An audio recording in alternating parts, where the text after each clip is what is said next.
The worst thing about worry is that it attracts a whole flock of relatives.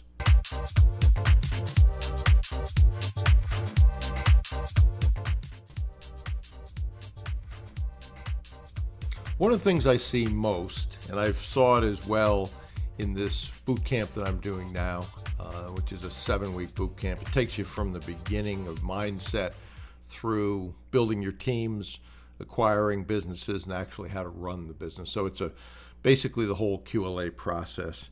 Is that in the Q&As, which I've been doing a lot of long Q&As.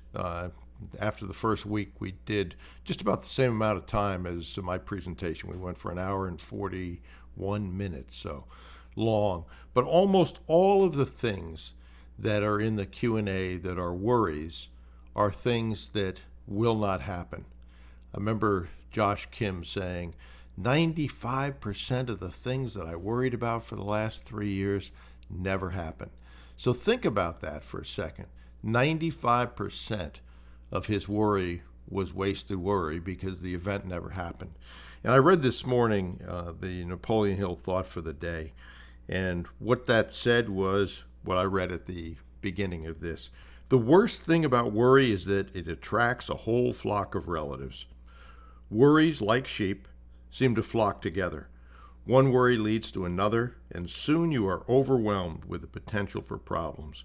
When you allow yourself to play the what-if game, to speculate about additional problems that one potential problem might cause, worries multiply, each making the next seem worse.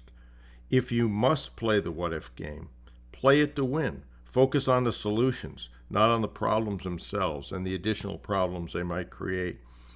However serious your worries may seem, when they awaken you at midnight, if you analyze them carefully, you will find that every problem has a solution. Boy, is that true. But think about it just in your daily time that you spend doing QLA or any other thing. How much of that time is thought about the problems and that you might incur? And remember that those negative thoughts are like weeds in a garden. They're just a natural occurrence. You'll get better at crowding them out over time. But when that thought comes into your head, just like a weed in a garden, pull it, throw it away, and replace it with a more powerful thought that's more positive. And if you do that, you will get better and better at not worrying.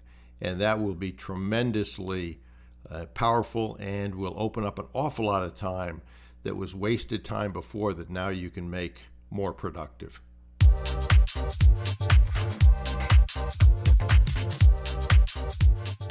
Okay, so if you have any questions or comments or ideas for future episodes, please email bruce@brucewhipple.com.